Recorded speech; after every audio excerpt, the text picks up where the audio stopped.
The first muscle we will attach is the orbicularis oris. This is an unpaired muscle, and by that I mean there's only one of this muscle and it is located in the center of the skull. A paired muscle would mean there's a muscle on the left side of the skull and there's the same muscle on the right side of the skull. But there's only one orbicularis oris muscle in the center of the skull. This muscle encircles the mouth. It attaches to the bone just above the teeth in the upper jaw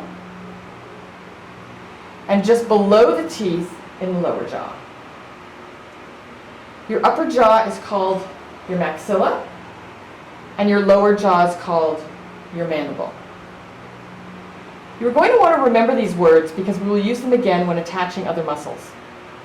The function of the orbicularis oris muscle is that it allows the mouth to pucker and blow, like when you're blowing out a candle. So to create this muscle, we're going to roll out a thin slab of clay, approximately 2 millimeters thick. You need to really work the clay, roll it around in your hands for a few minutes until it becomes soft, because the clay is quite stiff and hard in the beginning. So press it on the table.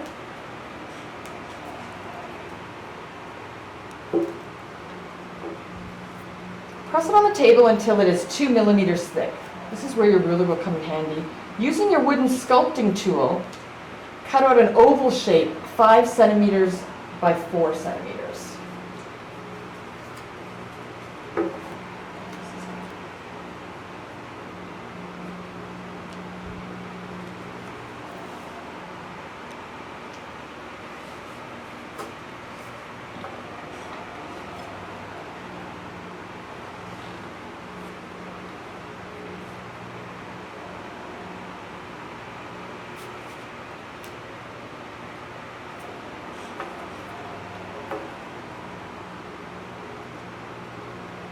We're going to want to shape this into an oval. Now we're going to apply the muscle to the skull. So on the maxilla, the upper jaw, the muscle should cover the left and right canine teeth. And the canines are easily found because they are the third tooth from the center line, located just below the nose. So your center line and the third tooth. 1, 2, 3. On the mandible, your bottom jaw, the muscle is going to cover the left and the right fourth tooth from the center line. And this is called your premolar. 1, 2, 3, 4. And you'll see that your maxillary canine articulates or touches or meets the mandibular first premolar.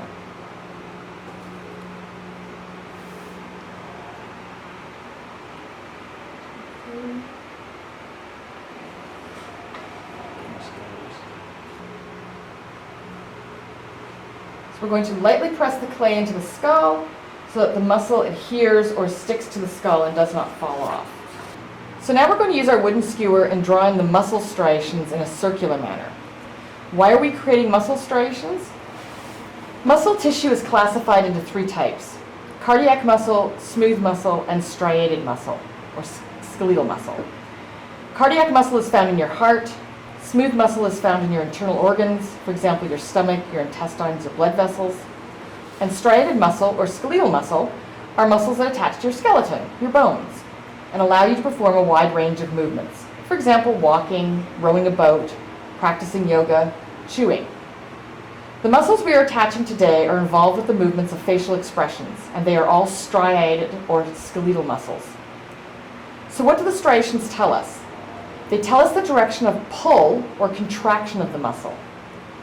So the orbicularis oris muscle is pulling your lips towards the center line to create a pucker motion. So these striations are in a circular manner.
So there you go, the orbicularis oris muscle. So now the first muscle is attached to the skull. It's kind of... I know, but that's just a preview. Okay. So the next muscle is the temporalis muscle. This is a paired muscle, meaning there is a right temporalis muscle and a left temporalis muscle. It is a fan-shaped muscle. It follows the temporal line on the side of the skull.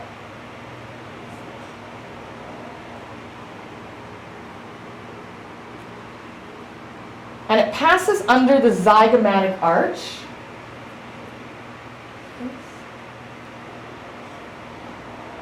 To the coronoid process of the mandible. The temporalis muscle works with the masseter muscle by pulling up the lower jaw, the mandible, for instance, when chewing. It also pulls up the mandible when your teeth are clenched. So to create the temporalis muscle, roll out 2 coils of clay. Each coil is approximately 1 centimeter in diameter and 7 centimeters in length. So using your fingers, attach the coils to the right side of the skull in a fan shape.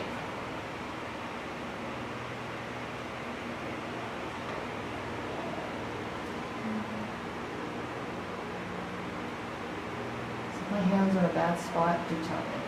So I can put them back on. No, they look good.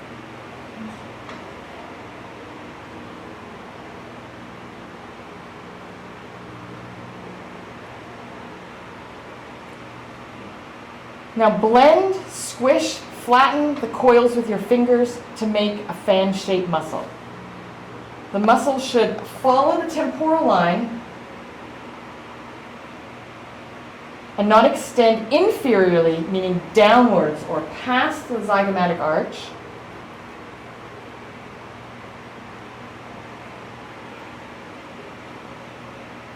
This muscle is very thin.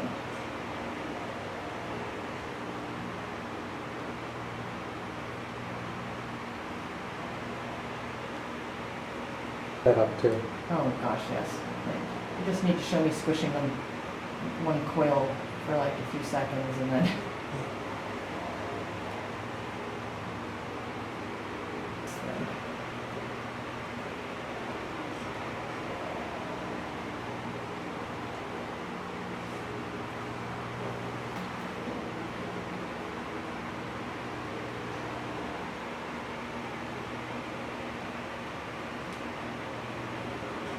Okay.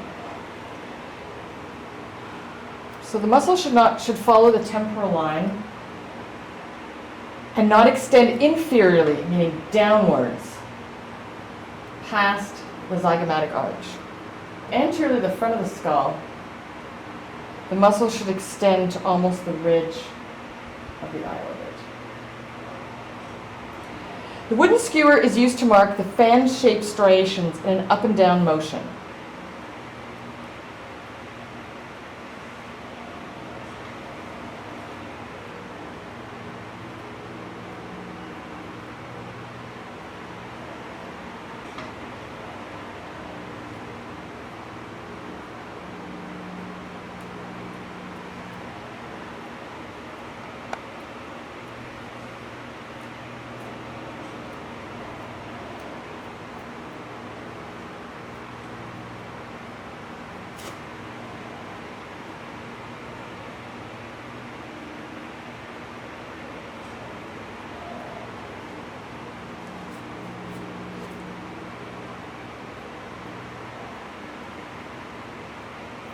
The muscle is going to contract in this manner. Now, using these instructions, you can go ahead and attach the temporalis muscle on the left side of the skull. The third muscle we will attach to the skull is called the buccinator muscle. So the buccinator muscle is a flat muscle, a paired muscle, that sits directly on the inside of the cheek next to the teeth. The muscle runs horizontal and blends into the corner of the orbicularis oris.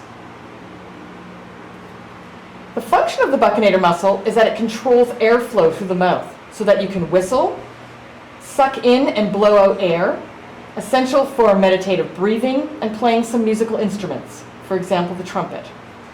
Another cool function of the buccinator muscle is that it assists with chewing. It helps move around the food inside your mouth. Have you ever bitten the inside of your cheek when chewing food?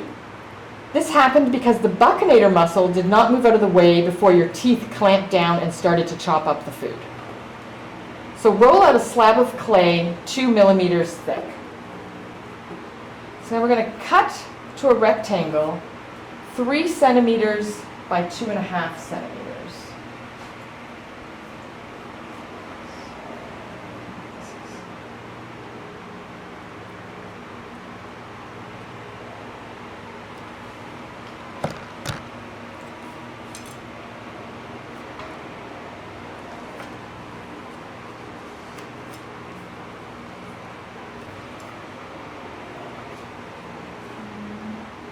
Centimeters by 2.5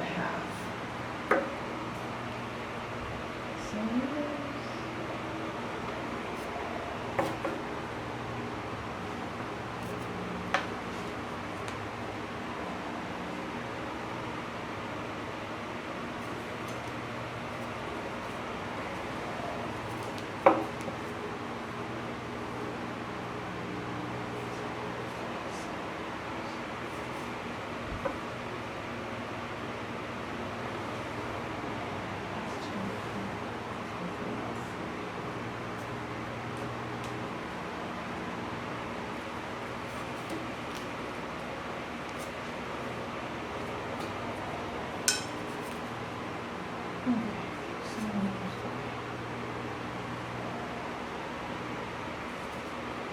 Place the muscle on the right side of the skull so that it covers all the teeth and blends into the corner of the auricularis oris.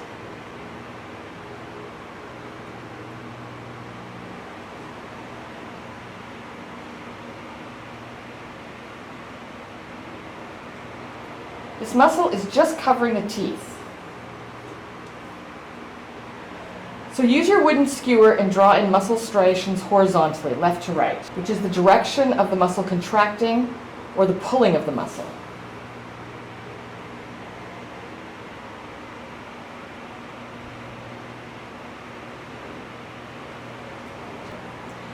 Now, using these instructions, you can go ahead and attach the buccinator muscle on the left side of the skull.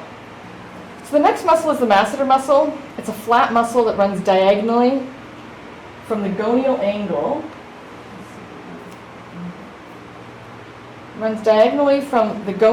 of the mandible to the inferior portion of the zygomatic bone. It is a paired muscle, meaning there's a left masseter muscle and a right masseter muscle.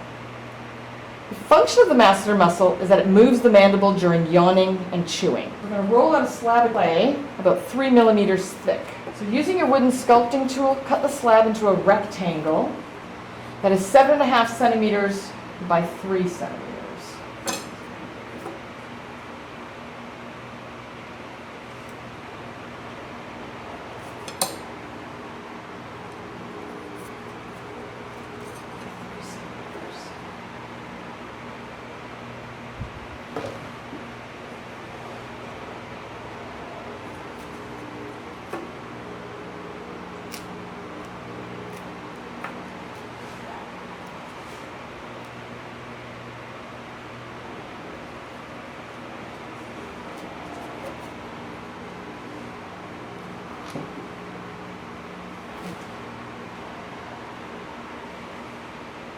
And place the muscle on the skull like this.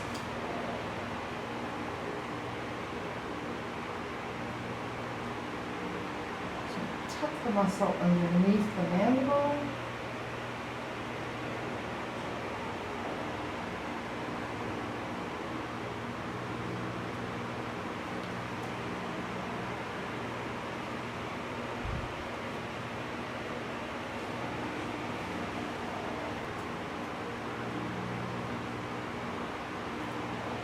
We use our wooden skewer, and striations are applied in a vertical manner, up and down.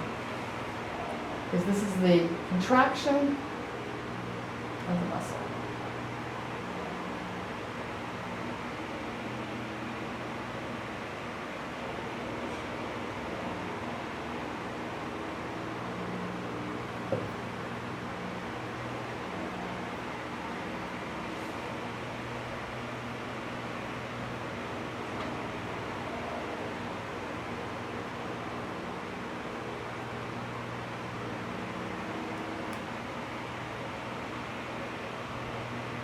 So the fifth muscle we're going to attach is called the orbicularis oculi.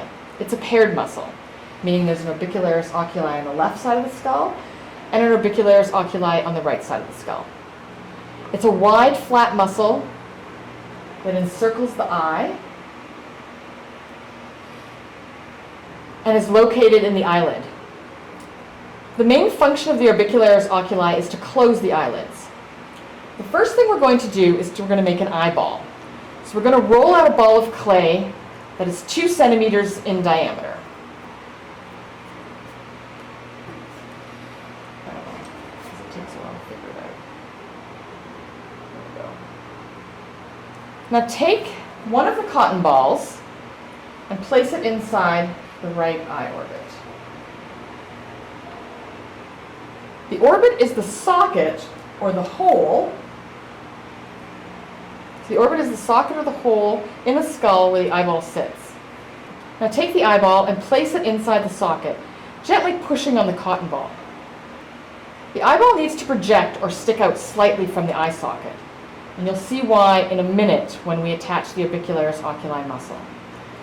Once you've confirmed that the eyeball is the correct size, place it on the table beside you. Now we're going to roll out a coil of clay that is 1 centimeter wide and 14 centimeters long.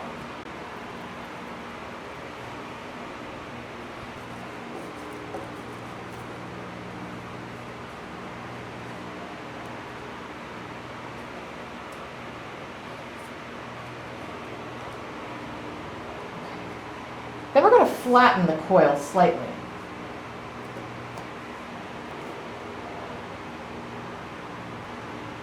Next, we will place the coil on the eye orbit. Now take your eyeball and place it inside the orbicularis oculi muscle.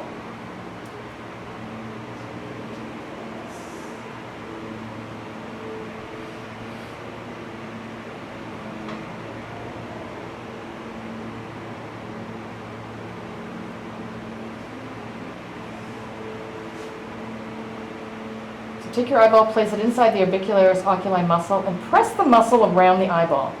The muscle should just hug the eyeball. The muscle is just going to hold the eyeball in place so it does not fall out of the eye socket.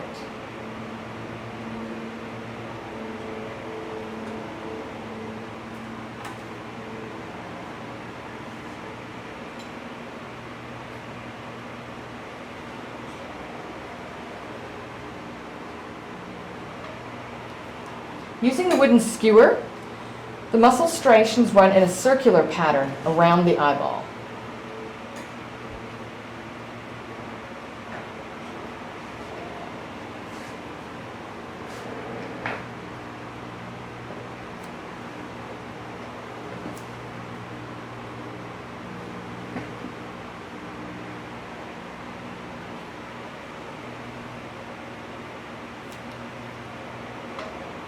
Done that bit. Lastly, we're going to create a hole in the middle of the eyeball. So take a pencil and place it in the center of the eyeball and twist the pencil to create this hole. This gives the eyeball a more realistic appearance. So now follow these instructions for the left side of the skull. The next muscle that we're going to attach to the skull is the levator anguli oris. This is a paired muscle. It arises from the zygomatic bone, or the cheekbone. This bone here. And inserts into the orbicularis oris at the corner of the mouth. The levator anguli oris muscle helps the face form one of the most universally known expressions, the smile. This muscle lifts the corner of the mouth and is used when smiling or laughing. So we're going to roll out a thin slab of clay 1 millimeter thick. Using the wooden sculpting tool, we're going to cut the clay into a triangle, 4 centimeters by 4 centimeters by 2 centimeters. So the 2 vertical sides are the 4 centimeter long, and the one horizontal base is the 2 centimeter long.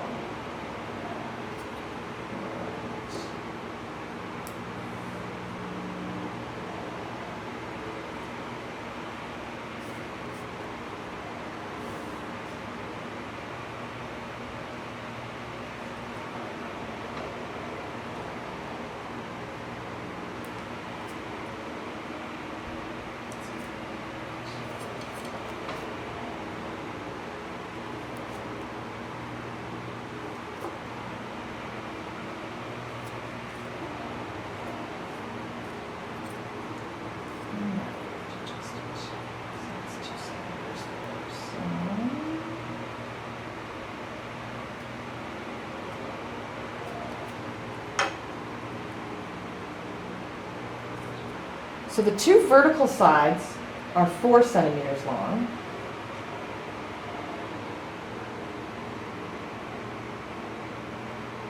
And the one horizontal base is 2 centimeters long.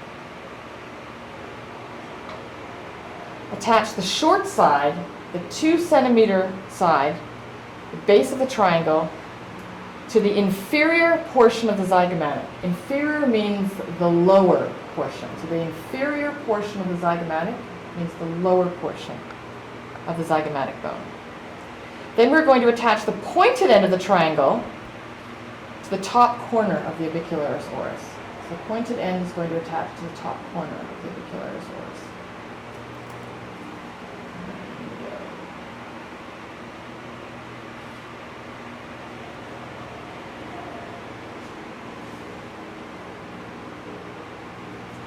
And then I just want to press down on the clay so that it just hugs the skull.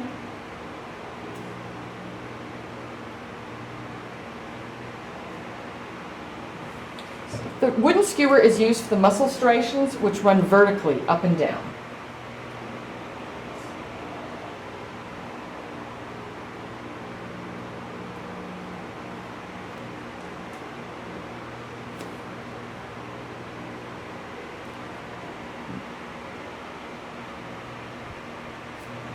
The seventh muscle is the levator labii muscle.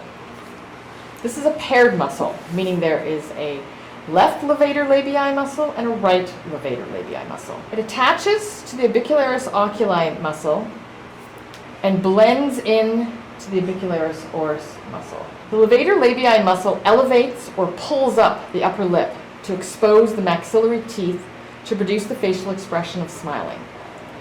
So roll out a slab of clay approximately 1 millimeter thick and cut into a rectangle, 3.5 centimeters by 2 centimeters.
So, rectangle is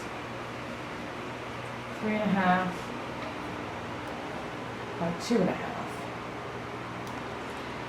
Now take the rectangle and attach the 2 centimeter length to the shorter length at the inferior point of the orbicularis oculi. So the inferior is here, and then the midpoint.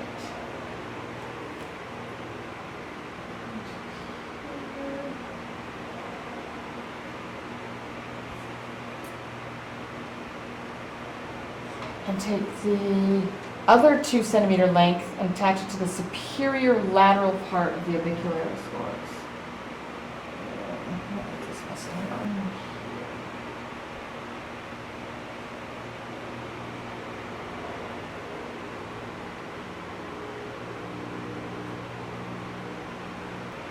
Okay. Now you use the wooden skewer to create the muscle striations which go up and down.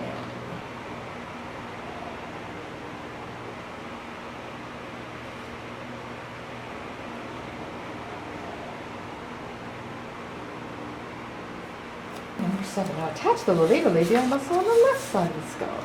So the next muscle we're going to attach is the mentalis muscle. This is a cone-shaped muscle. It's a paired muscle that is found on the mid-mandible on either side of the central ridge or bone. On either side of the central ridge of bone, and attaches to the inferior. So it's a paired muscle that's found on the mid-mandible on either side of the central ridge of bone. And this central ridge of bone, this point of projection of the lower part of the chin, is called the mental protuberance or the mental eminence. And then the mentalis muscle is going to attach to the inferior portion of the mandible, the lowest portion of the mandible. The mental eminence helps to form the facial expression of doubt and contempt. The muscle raises the skin of the chin and elevates the lip, everts it or turns it outwards, and protrudes the lower lip, like a pout. Hence why the mentalis muscle is nicknamed the pouting muscle. Another interesting fact about the mentalis muscle, if you have a dimple on your chin, it may be the result of a space between the left and the right mentalis muscles. I'm going to roll out a slab of clay 1 millimeter thick. I'm going to cut out a triangle.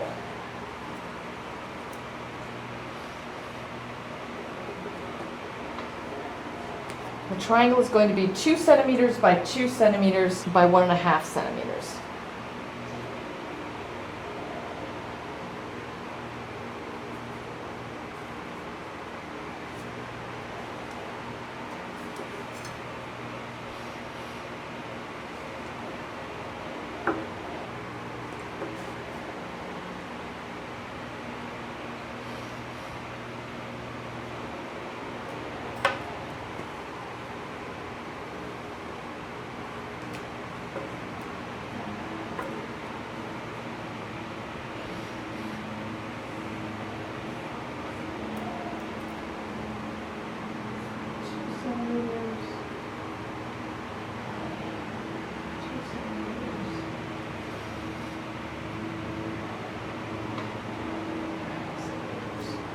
So, again, the 2 vertical sides are going to be 2 centimeters long,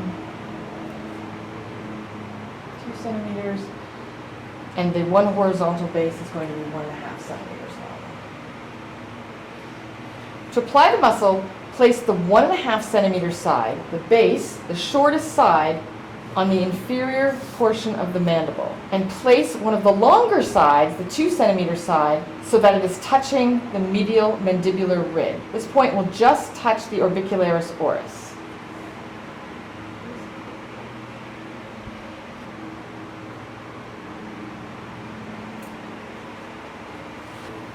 So the muscle striations run vertically, up and down. So the next 2 muscles, 9 and 10, are going to arise from the same piece of clay. Muscle number 9 is the depressor labii muscle, and muscle 10 is the depressor anguli oris muscle. Both muscles are paired muscles. Again, there is a left depressor labii muscle and a right depressor labii muscle, and a left depressor anguli oris muscle and a right depressor anguli oris muscle. Both muscles attach to the inferior portion of the mandible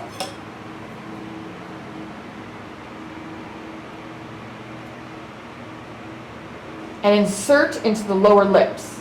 But since we're not constructing lips, these muscles will attach to the orbicularis oris muscle.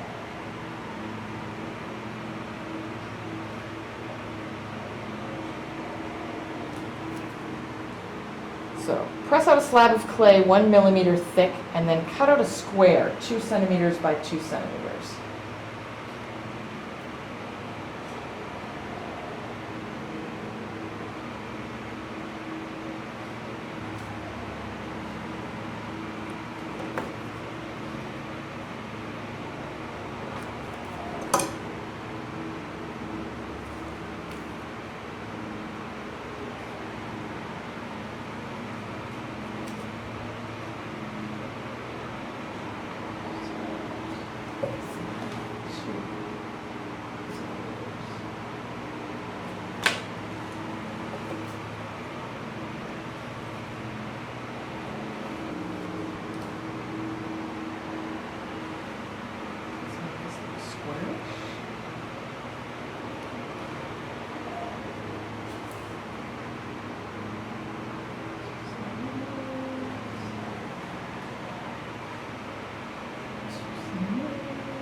Now, the depressor labii muscle and the depressor anguli oris muscle function to pull down the corners of the mouth and the lower lip to assist with the facial expression of frowning. Place a diagonal cut in the middle of the square to create two triangles.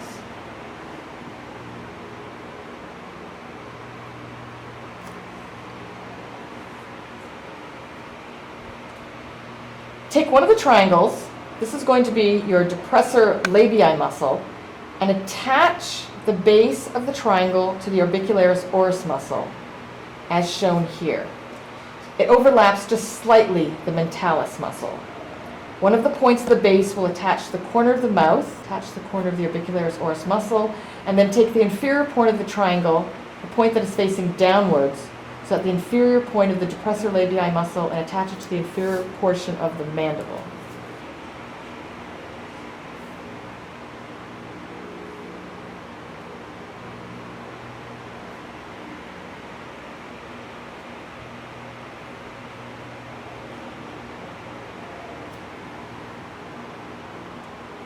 Take the second triangle, this is your depressor anguli oris muscle, and attach it as shown here. The point of the triangle that is facing upwards, the most superior point of the triangle, will attach the corner of the mouth, but it will attach the corner of the orbicularis oris muscle. One of the corners of the base of the triangle will touch the point of the depressor labii muscle. The inferior side of the triangle, this lower base side, will attach the inferior portion of the mandible. Basically, take the triangle and do the opposite.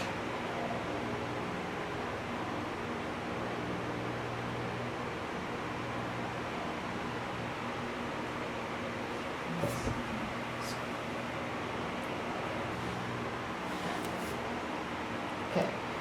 The muscle striations will run vertically up and down.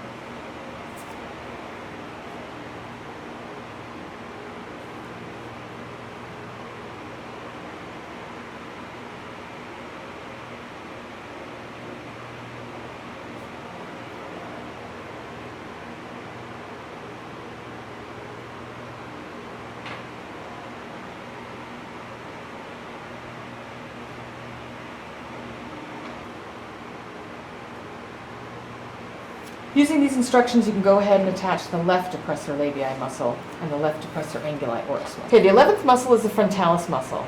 This is a paired flat sheet of muscle that is located in the forehead. The function of the frontalis muscle is to raise the eyebrows, and it is the only muscle that raises the eyebrows. It plays a significant role in our day-to-day social interactions by conveying motions through nonverbal communication. Through elevation of the eyebrows, raising the eyebrows, the frontalis muscle creates distinctive forehead wrinkles, giving rise to expressions of surprise, concern, curiosity, or when someone is trying to focus intently on something, you'll see their forehead wrinkle. Bilateral simultaneous contraction of the frontalis muscle, meaning when both the right and the left sides of the muscles pull or contract at the same time. So bilateral simultaneous contraction of the frontalis muscle raises the entire forehead, causing the eyebrows to move upward. This action is associated with the expressions of surprise, excitement, or curiosity. Unilateral contraction of the frontalis muscle, meaning when only one of the right or left sides of the muscle pull or contract, not at the same time. So unilateral contraction of the frontalis muscle causes a slight raising of the eyebrows on only that side. This can convey subtle expressions of doubt or skepticism. So roll out a very thin slab of clay, approximately 1 millimeter thick. And we're going to use the wooden sculpting tool, and we're going to cut out a triangle, 6 centimeters by 4 centimeters.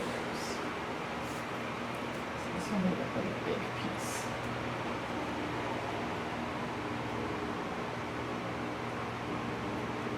Calls, kind of nice. 6 centimeters by 4 centimeters.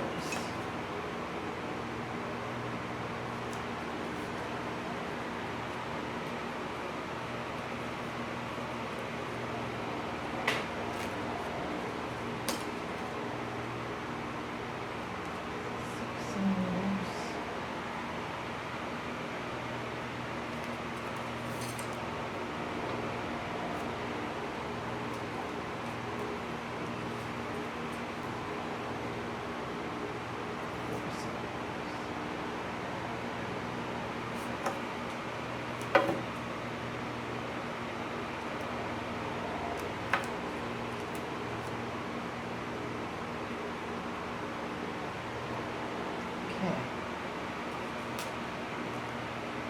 So inferiorly, the lower part of the muscle,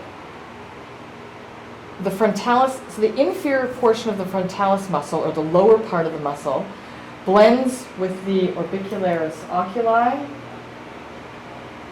and superiorly, or the top portion of the muscle, continues along the frontal bone until it almost touches the corneal suture. This is your corneal suture.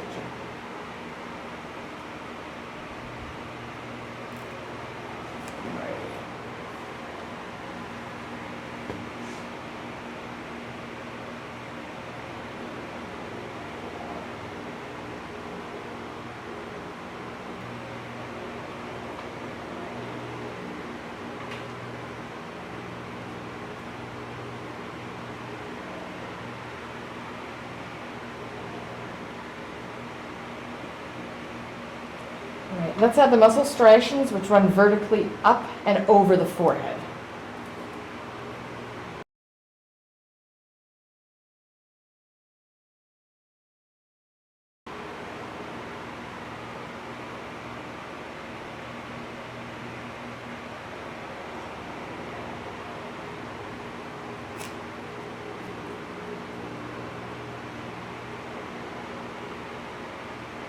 All right, so now let's go ahead and attach the frontalis muscle on the left side of the skull. The next muscle we're going to attach is the procerus muscle.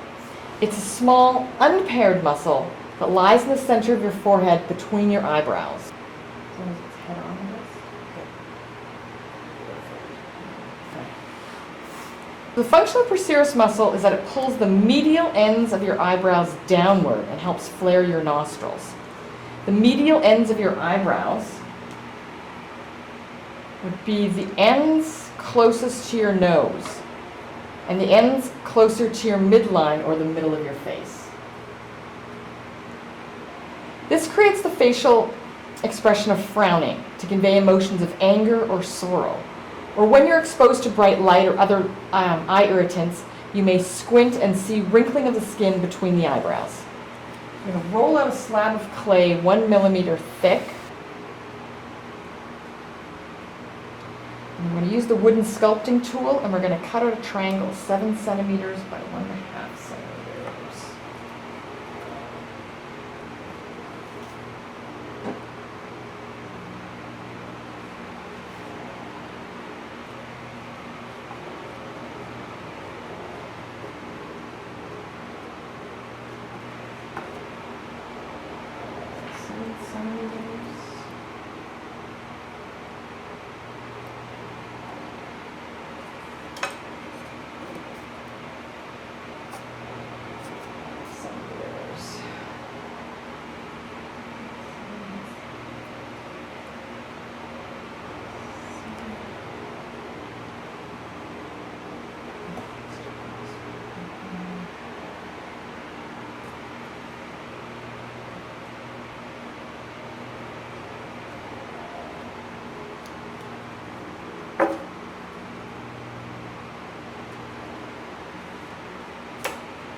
Procerus is located on the medial side of the frontalis muscle.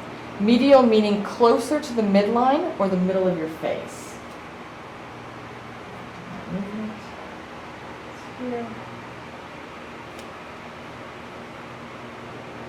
Remember, procerus is an unpaired muscle. There's only one procerus muscle. The procerus muscle is continuous with the frontalis muscle, meaning that it's hard to distinguish the two muscles from one another. The inferior margin of procerus muscle, the inferior meaning the bottom portion of the muscle, extends slightly past the superior margin of the nasal bones. So these are your nasal bones. And this is the superior margin of your nasal bones. So the bottom part of procerus, the most inferior part of procerus, is going to extend past the superior margin. So it's going to extend past, slightly into the nasal bones. Just at the level, it's going to extend just at the level of the mid-eyeball.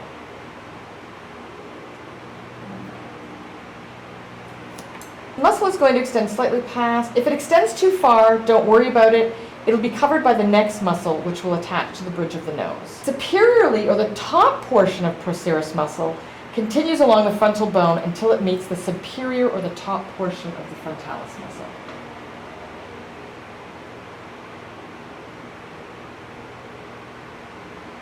Again, at home.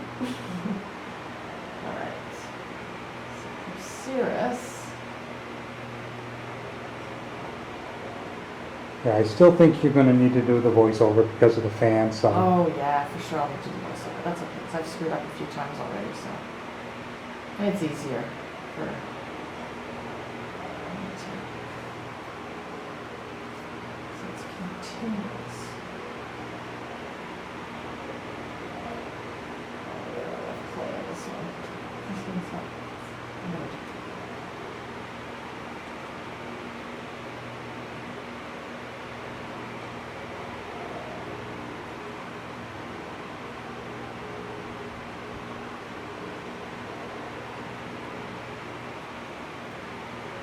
There we go. The muscle runs vertically up and over the forehead. Oh, the muscle striations.